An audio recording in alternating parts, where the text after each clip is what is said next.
اگر کوئی شخص ساری زندگی کوئی ایک نفلی عبادت نہ کرے، فرائض اور واجبات پر اکتفا کرے، سنتوں پر اکتفا کرے، اور ایک بھی نفلی نماز زندگی بھر نہ پڑھے، نہ کوئی نفلی صدقہ دے، لیکن واجبات اور فرائض ادا کرتا رہے، لیکن ساتھ ساتھ گناہ اس سے کبھی صادر نہ ہو، تو باوجود کہ اس نے نفلی نماز نہیں پڑھی، نوافل ادا نہیں کیے، اس کے باوجود انشاءاللہ سیدھا جنت میں جائے گا، کیونکہ گناہ نہیں ہوا اسے۔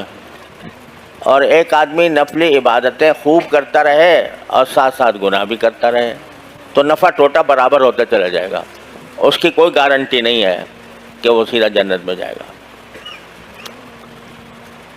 لہذا معلوم ہوا کہ گناہ سے احتراز، گناہوں سے بچنا، گناہوں کا اہتمام کرنا، گناہوں سے بچنے کا یہ نوافل سے زیادہ ضروری ہے۔ عام طور سے ہمارے دور میں جو فتنے ہیں گناہوں کے، ان میں نگاہ کا فتنہ سب سے زیادہ اشد ہے، اور گھر گھر پھیلا ہوا ہے۔ ایک ایک شخص اس فتنے کا شکار ہے۔ پہلے نگاہ کے غلط استعمال کرنے کے لیے کچھ کرنا پڑتا تھا، کہیں باہر جانا پڑتا تھا۔ کسی کو سنیما دیکھنے کا شوق تھا تو سنیما گھر میں تو ملتا نہیں تھا، لائن لگا کے ٹکٹ لے کے جاتا تھا۔ اب نہ لائن لگانے کی ضرورت، نہ ٹکٹ دینے کی ضرورت، نہ گھر سے نکلنے کی ضرورت، موبائل میں سب کچھ موجود ہے۔ لہذا یہ فتنہ شدید سے شدید تر ہوتا جا رہا ہے، اور خوب سمجھ لیجئے، اللہ تعالیٰ مجھے بھی سمجھ عطا فرمائے، آپ حضرات کو بھی عطا فرمائے، کہ نگاہ کا غلط استعمال جو ہے وہ نور ایمان کو سلب کر لیتا ہے۔ اللہ بچائے۔ ایمان کا ایک نور ہوتا ہے، عمل صالح کا ایک نور ہوتا ہے، اللہ جل جلالہ کے قرب کا ایک نور ہوتا ہے، اور نبی کریم سرورت عالم صلی اللہ علیہ وسلم نے دعا مانگی ہے اس نور کی۔ صبح کو فجر کی نماز کو جاتے ہوئے جو آپ دعا فرماتے تھے وہ اللہم اجعل فی قلبی نورا وفی بصری نورا وفی سمعی نورا وفی لسانی نورا وعن یمینی نورا وعن شمالی نورا ومن فوقی نورا ومن تحتی نورا۔ کوئی چیز چھوڑی نہیں جس میں نور نہ مانگا ہو۔ یا اللہ مجھے میرے دل میں نور دے دے، میرے آنکھوں میں نور دے دے، مجھے میرے کانوں میں نور دے دے، میرے بصر میں نور دے دے، میرے دائیں نور دے دے، میرے بائیں نور دے دے، میرے آگے نور دے دے، میرے پیچھے نور دے دے، میرے اوپر نور دے دے، میرے نیچے نور دے دے،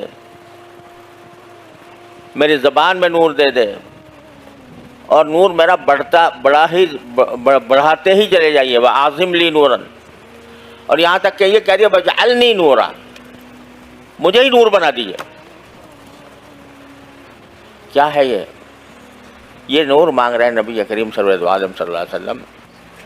یہ کاہے کا نور؟ ایمان کا نور، تصدیق کا نور، قرب الہی کا نور، تعلق مع اللہ کا نور۔ یہ نور ایمان کے اندر، ہر صاحب ایمان کے اندر ہونا چاہیے، اس لیے صبح صبح رسول کریم صلی اللہ علیہ وسلم یہ دعا مانگتے ہیں کہ مجھے دے دیجیے۔ اب یہ نور جو ہے نا، یہ تو گناہ کے ساتھ جمع نہیں ہوتا۔ گناہ بھی کرتا رہے آدمی اور نور بھی ملتا رہے ایمان کا، یہ مشکل ہے۔ حضرت امام شافعی کا کہ شعر مشہور ہے کہ کسی نے شاگرد نے کسی استاد سے کہا، خود امام شافعی نے اپنے استاد بکی ابن جراح رحمۃ اللہ علیہ سے، امام شافعی کے استاد ہیں بکی ابن جراح، اور وہ امام ابو حنیفہ کے شاگرد ہیں،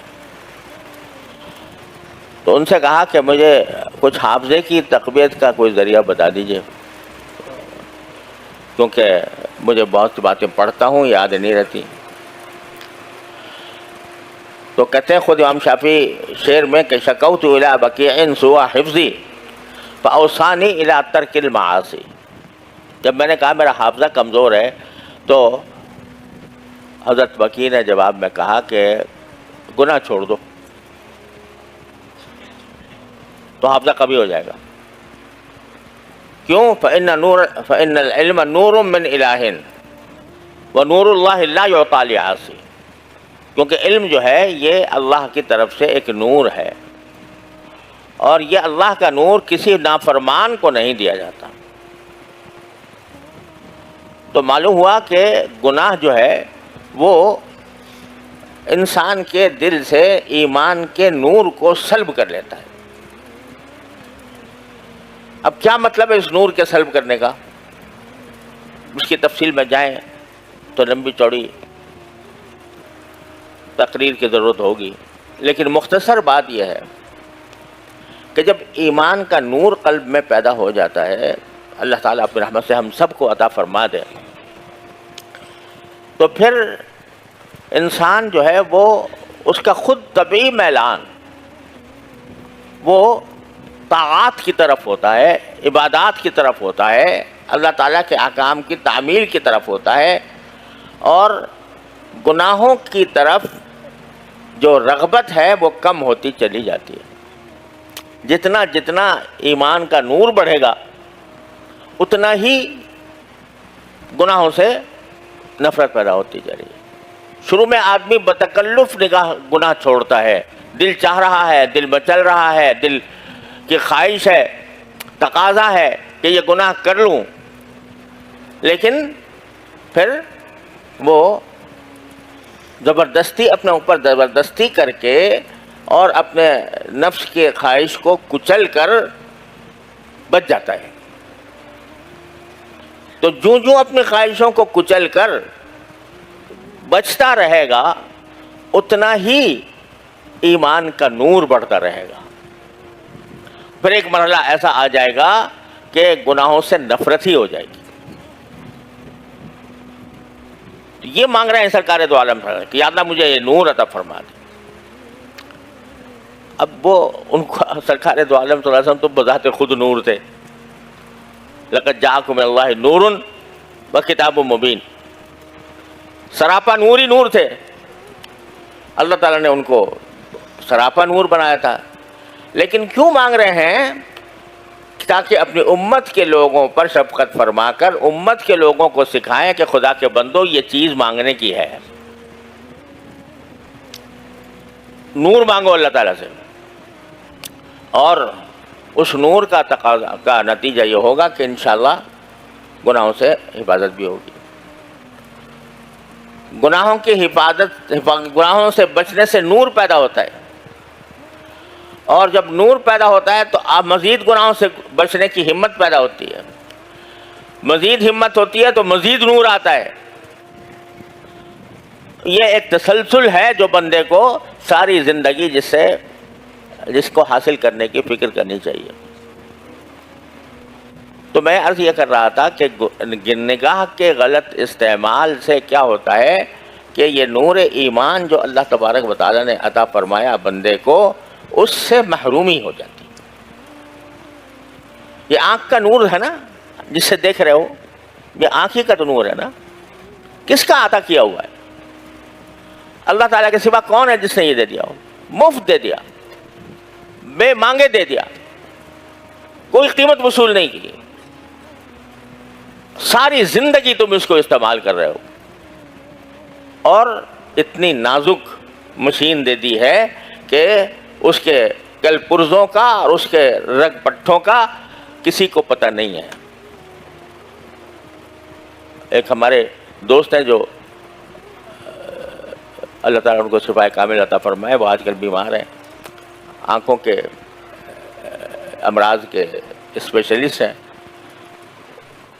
انہوں نے مجھے بتایا کہ صرف آنکھ کے اندر 11 قسم کے اسپیشلائزیشن ہیں.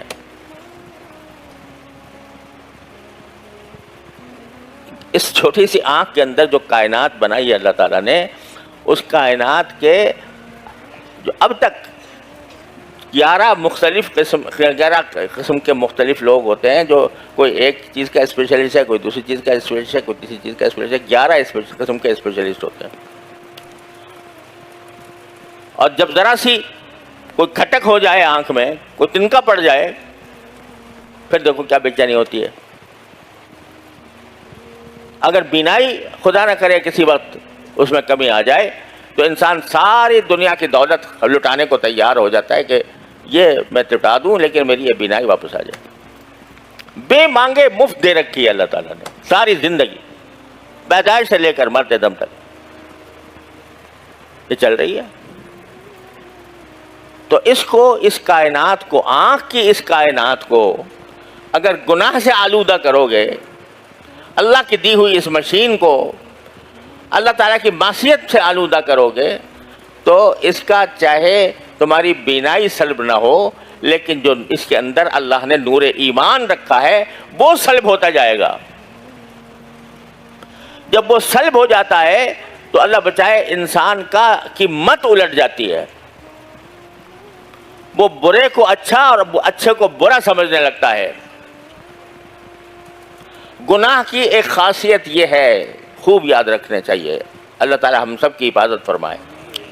گناہ کی ایک خاصیت یہ ہے کہ انسان کی عقل خراب ہو جاتی اور وہ غلط کو صحیح اور صحیح کو غلط سمجھنے لگتا ہے، اچھے کو برا، برے کو اچھا سمجھنے لگتا ہے. اسی لیے قرآن کریم میں فرمایا ان تتقوا اللہ یجعل لکم فرقانا.